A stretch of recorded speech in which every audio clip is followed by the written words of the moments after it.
She was a pure virgin, he was the ruthless vampire king, but their first night left her in tears.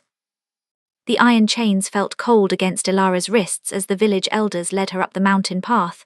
She didn't struggle. There was no point. At 23, she had always known this day might come, the day her village would need a sacrifice to appease the creature that ruled the northern territories. "Forgive us, child," Elder Margrave whispered, though his hands never loosened their grip. "But it's you or the entire village. He demanded an untouched maiden of age, or he'll descend upon us all." Ilara's honey-coloured eyes stared straight ahead at the obsidian castle looming in the distance, its spires cutting into the blood-red sunset like dark fingers grasping at the sky. She had heard the stories all her life, of the ruthless vampire king, Lucian Darkmoor, who had ruled for 3 centuries with an iron fist and frozen heart. They said he felt nothing, wanted nothing, except blood and obedience. "I understand," she said quietly, her voice steadier than she felt. Her younger siblings needed her to be brave. The village needed her to be brave, so she would be. The castle gates opened on their own, groaning like the mouth of some great beast.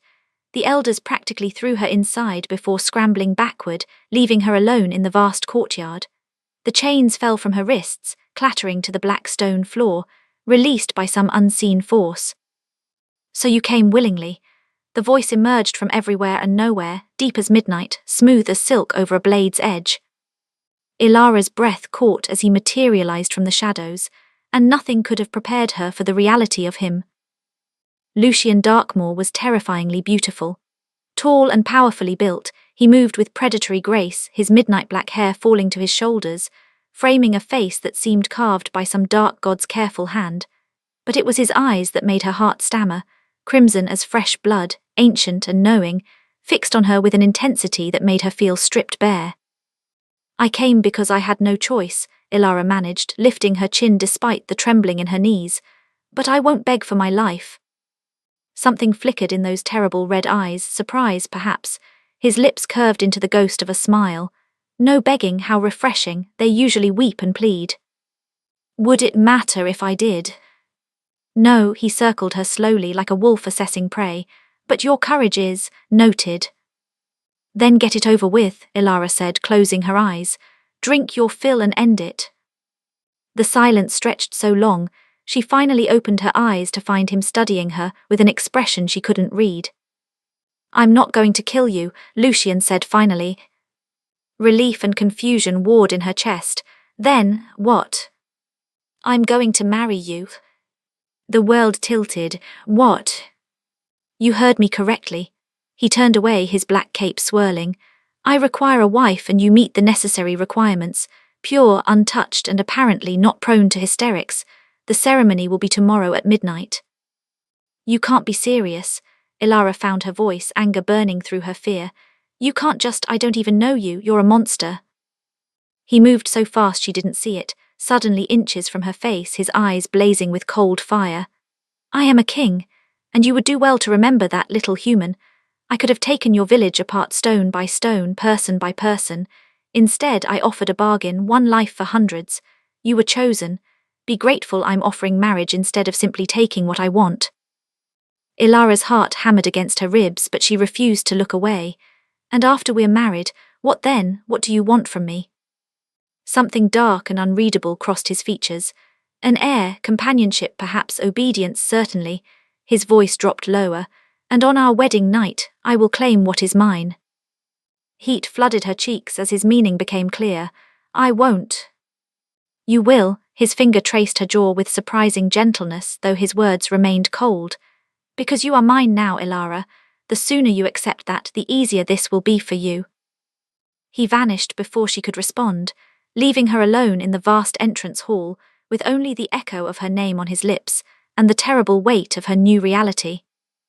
The next 24 hours passed in a blur. Silent servants, some human, some clearly not, bathed her, dressed her, prepared her like a doll. The wedding gown they brought was exquisite, all ivory silk and delicate lace, beautiful enough to make her heart ache. In another life, another circumstance, she might have dreamed of such a dress. An old woman with kind eyes and grey hair came to her chambers that evening. "I am Meredith, the head of household," she said gently. "I've served King Lucian for 40 years. You're human, Ilara said in surprise. I am, and I've been treated fairly if that eases your mind. Meredith sat beside her, taking her cold hands. I won't lie to you, child. The king is not a warm man. 300 years of life have hardened him, but neither is he needlessly cruel. If you're clever and brave, and I can see you are, you might find this life more bearable than you fear. He expects me to. Ilara couldn't finish, heat flooding her face. I know, Meredith squeezed her hands. It's frightening, especially for an innocent, but may I offer some advice? Ilara nodded. Don't show fear. He despises weakness but respects strength, and despite what he wants you to believe, Meredith lowered her voice, he's not incapable of feeling, he's just forgotten how. Perhaps you might remind him. Before Ilara could ask what she meant, Meredith stood. It's time. Come, child, your future awaits. The ceremony took place in a great hall lit by 1,000 candles, their flames casting dancing shadows on walls covered in dark tapestries. No guests attended, only the silent servants as witnesses. A robed figure performed the rites in an ancient language Ilara didn't understand. Lucian stood beside her in black and crimson, his expression carved from ice. When the time came to exchange vows, his voice was firm and emotionless. Ilara's trembled but held. You may kiss your bride, the officiant intoned. Lucian turned to her, and for just a moment something flickered in those blood-red eyes, something almost like regret. Then his cool lips touched hers, gentle as a whisper, and Ilara felt electricity race down her spine. The kiss lasted only seconds, but when he pulled away, her heart was racing. And now, wife, Lucian murmured, his breath cool against her ear, we retire to the bedchamber. Terror seized her throat. This was it, the moment she'd been dreading. He led her through torchlit corridors to a massive chamber dominated by an enormous four-poster bed draped in deep burgundy silk. A fire crackled in the hearth, casting golden light across the room. Under other circumstances, it might have been romantic. Lucian closed the door with a soft click that sounded like a cell locking. Ilara stood frozen in the center of the room, her hands clasped so tightly her knuckles had gone white. You're trembling, it wasn't a question. I'm not afraid, she lied. He moved closer and she could smell him, something like night air and ancient forests and danger. Liar, your heart is beating like a caged bird. What do you expect? The words burst out before she could stop them. You bought me like property, forced me into marriage, and now you expect me to just submit. His voice was cold. Yes, that's exactly what I expect. Tears burned her eyes, but she refused to let them fall. I may have no choice in being here, but I won't pretend to feel what I don't. You can take my body, I can't stop you, but you'll never have my willing surrender. Something dangerous flashed in Lucian's crimson eyes.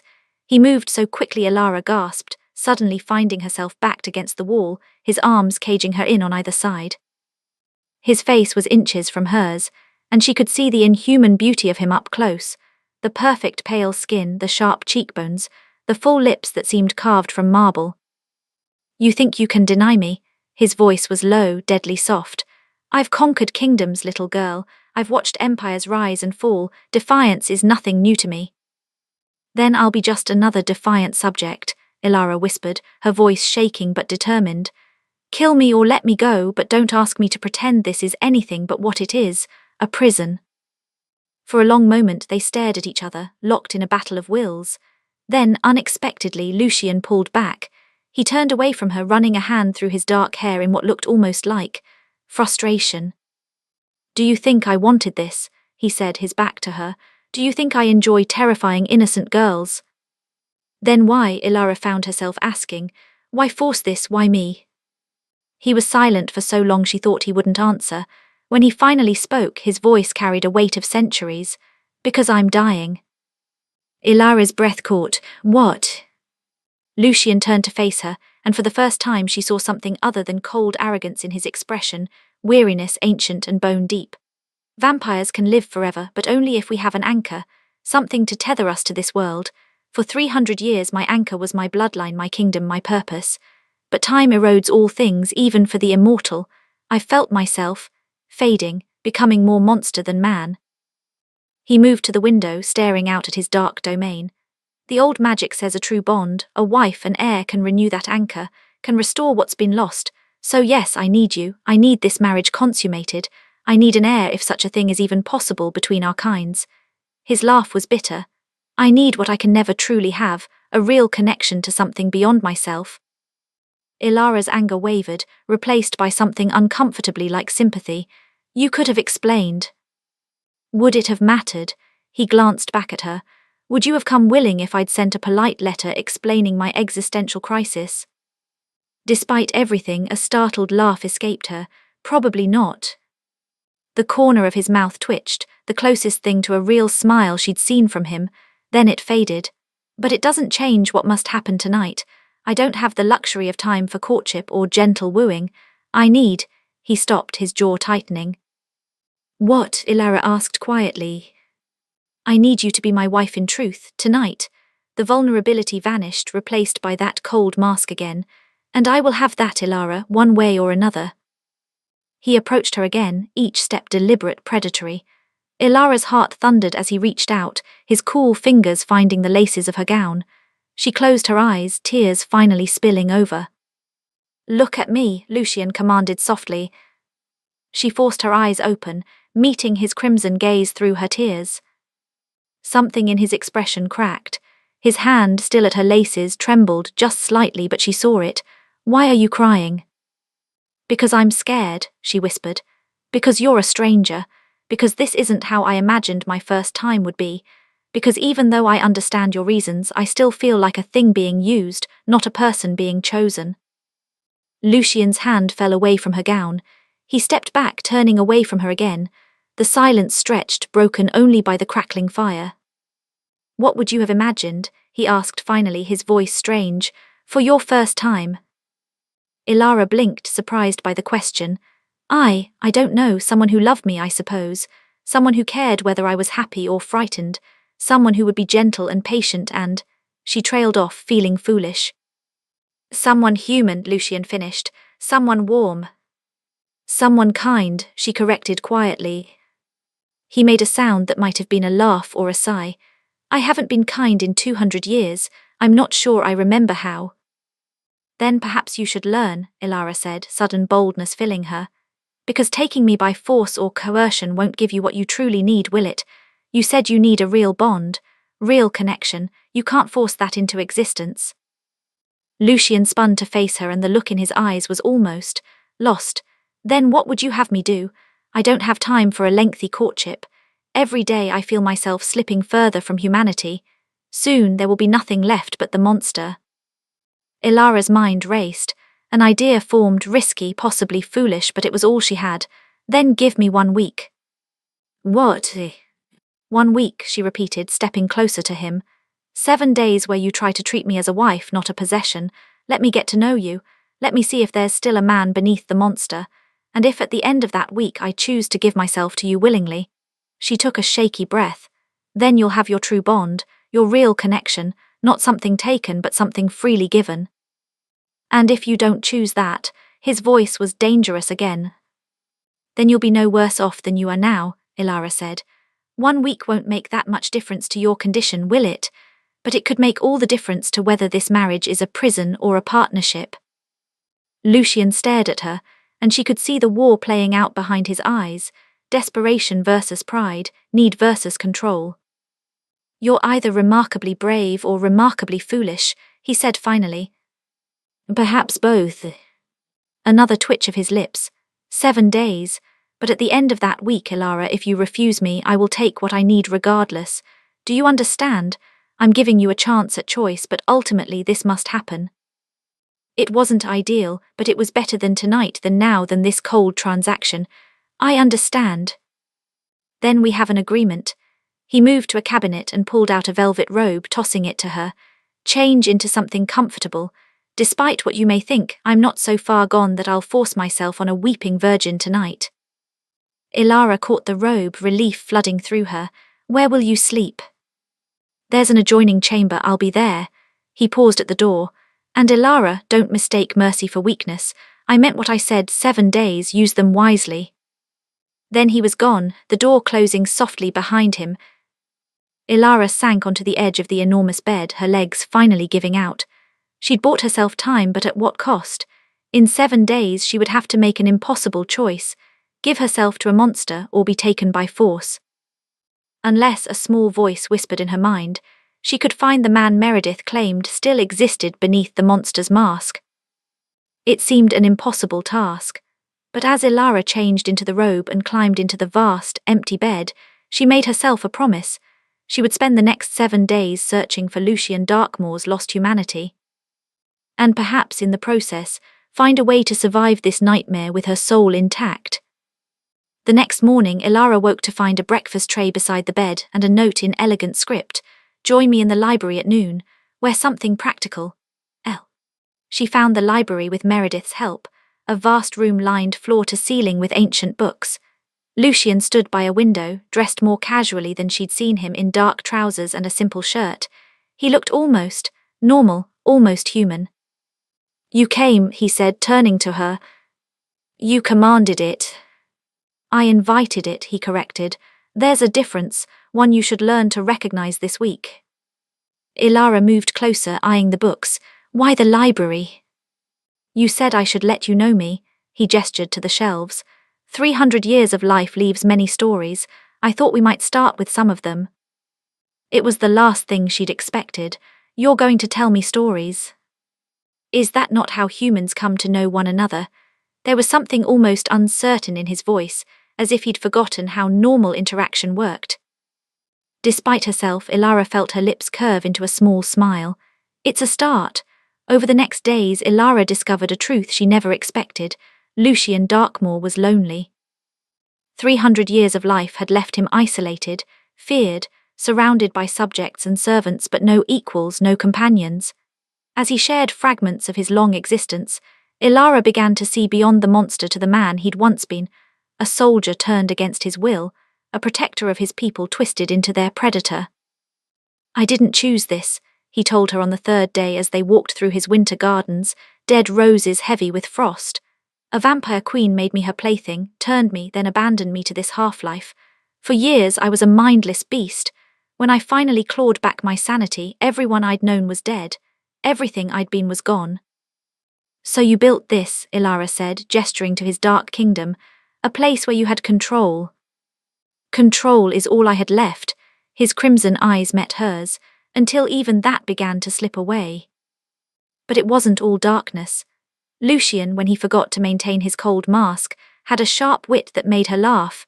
He was wickedly intelligent, well-read, and surprisingly interested in her opinions on everything from philosophy to agriculture. "Your village grows wheat?" he asked on the 4th day over dinner. "The northern soil is too rocky." "We rotate with hardy rye and use a composting technique my father developed," Ilara explained, then blinked. "You actually care about farming?" "I care about keeping my territories fed," he said. "Though most villagers are too terrified to speak to me long enough for me to learn their methods. Your father's technique, tell me more." They talked for 3 hours, and Ilara realized with surprise that she was enjoying herself. On the 5th day, Lucian took her to the castle's highest tower at sunset. "I want to show you something." From that vantage point, his entire kingdom spread below: dark forests and distant villages, mountains and rivers all bathed in golden light. "It's beautiful," Ilara breathed. "I've protected these lands for 3 centuries, Lucian said quietly. "The villagers fear me, but they don't know how many threats I've turned away. Raiders, dark creatures, corrupt nobles. I've been their monster, but also their shield." He turned to her. "But I'm tired, Ilara, so tired of being alone in it." She saw it then, the crushing weight of centuries of isolation, of being neither alive nor dead, human nor monster. Without thinking, she reached out and took his hand. His skin was cool, but his fingers tightened around hers with something like desperation. "You're not alone right now," she said softly. Something in his expression broke open. "No," he whispered, "I suppose I'm not." They stood there as the sun set, hands linked, and Ilara felt the walls around her heart beginning to crack. On the 6th day, she woke to find Lucian in her chamber, pacing like a caged animal. Dark circles shadowed his eyes, and his skin looked paper-thin. "You look terrible," she said, sitting up in alarm. Honesty, how refreshing. His laugh was bitter. The deterioration is accelerating. I have perhaps weeks now, not months. Fear clutched her heart, and she realized with shock that it was fear for him, not of him. What happens if I become a mindless revenant, a true monster? His eyes met hers, and they blazed with desperate intensity. Tomorrow is the 7th day, Ilara. I need your answer. I know. And his voice was carefully controlled, but she could see the tension in every line of his body. Ilara stood, moving toward him slowly. Over the past 6 days she'd discovered something impossible. She cared for him. This dark, damaged, lonely creature had somehow slipped past her defenses. She'd seen his intelligence, his dry humor, his hidden kindness, the man buried beneath centuries of ice. But giving herself to him still terrified her. I need to know something first, she said.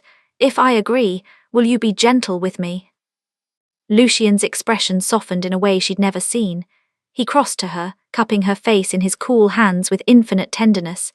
If you give yourself to me willingly, Ilara, I will treat you like the most precious thing in my world, because that's what you've become. Her breath caught. Lucian. I'm falling in love with you, he said, the words raw and honest. I didn't think I still could. I thought that part of me was dead, but these 6 days, you've awakened something I thought lost forever. Hope, connection, the desire to be better than what I've become. His thumb brushed her cheek. But I won't lie to you, I still need this, I still need you. And tomorrow I will have to insist one way or another, but if you could find it in yourself to choose this, choose me. His voice cracked. It would mean everything. Ilara's heart pounded. She could see the truth in his eyes, the love, the need, the desperation, and yes, still the danger. He was giving her honesty, perhaps the greatest gift he could offer. I'm still frightened, she whispered. I know, he pressed his forehead to hers. I would be gentle, patient. I would make it as easy for you as I can. And after, what would our life be? Whatever we make it, Lucian said. I can't promise you sunshine and warmth, I'm a creature of darkness. But I can promise you respect, partnership, protection. I can promise to spend every day trying to be worthy of the gift you'd be giving me. And I can promise. He pulled back to look at her. I can promise to love you truly and completely for however many years I have left. Tears spilled down Ilara's cheeks. You're not going to have just a few years left. We're going to save you. Is that a yes? She took a shaky breath, terror and hope warring in her chest. Ask me tomorrow. On the 7th day, as we agreed, and I'll give you my answer. He nodded, pressing a soft kiss to her forehead. Tomorrow, then. The 7th day dawned cold and clear. Ilara spent the morning in an agony of indecision, pacing her chambers while Meredith watched sympathetically. What does your heart tell you, child? The old woman asked. That I care for him, Ilara admitted. That beneath the monster there's a good man who's been buried for too long. That maybe impossibly I could love him. And what does your fear tell you? That I'm terrified, that I don't know if I'm strong enough for this, that giving myself to him is a surrender I can't take back. Meredith smiled gently. Marriage always is, dear, whether to a vampire or a farmer. The question is whether the man is worth the risk. Was he? Ilara thought of Lucian's rare smiles, his sharp wit, the vulnerability he'd shown her, the way he'd respected her request for time when he could have simply taken what he wanted. The way he'd held her hand during the sunset, like she was an anchor keeping him tethered to his humanity. She thought of his words, I'm falling in love with you, and realized with stunning clarity that she was falling too. At sunset, she went to his chambers. Lucian stood by the window, tension radiating from every line of his body. He turned when she entered, his crimson eyes searching her face. Ilara, I have my answer, she said quietly. He went very still, and she crossed to him slowly, her heart hammering but her steps sure. When she stood before him, she reached up and took his face in her hands, his skin cool beneath her palms, his eyes wide with something like wonder. I choose you, she whispered. I choose this, not because I have to, but because I want to, because I see you, Lucian, all of you, monster and man, and I choose to trust that together we can find something beautiful in this darkness. For a moment, he simply stared at her, as if he couldn't quite believe what he'd heard. Then he swept her into his arms, holding her so tightly she could barely breathe. Ilara, he breathed against her hair. My Ilara, you won't regret this, I swear to you. SHH, she pulled back to look at him. No more words, just be gentle with me. Always, he promised and kissed her. This kiss was nothing like the cold, brief touch at their wedding. This was heat and hunger tempered with tenderness, passion restrained by care. His cool lips moved over hers gently, coaxing rather than demanding, and Ilara felt warmth bloom in her chest. He lifted her in his arms, she gasped at the casual display of strength, and carried her to the bed. As he laid her down on the burgundy silk, his eyes never left hers. We'll go slowly, he murmured, settling beside her. Tell me if you're frightened, tell me if you want to stop. I won't want to stop, Ilara said, surprised by her own certainty. I trust you. Something blazed in his eyes, gratitude, love, desire all mixed together. Then let me show you how it can be between us. He undressed her slowly, reverently, pressing kisses to each inch of revealed skin. His cool touch should have been uncomfortable, but instead it was soothing against her heated flesh. When she was bare before him, he paused, his gaze travelling over her with such open adoration that she felt beautiful rather than exposed. Perfect, he whispered, you're perfect. Then it was his turn, and Ilara's breath caught at the sight of him, pale, powerful, beautiful in an otherworldly way. When he settled over her, she felt the press of his cool skin against hers, the solid weight of him, and instead of fear she felt safe, cherished. I love you, he said as he joined their bodies, moving with aching slowness, giving her time to adjust.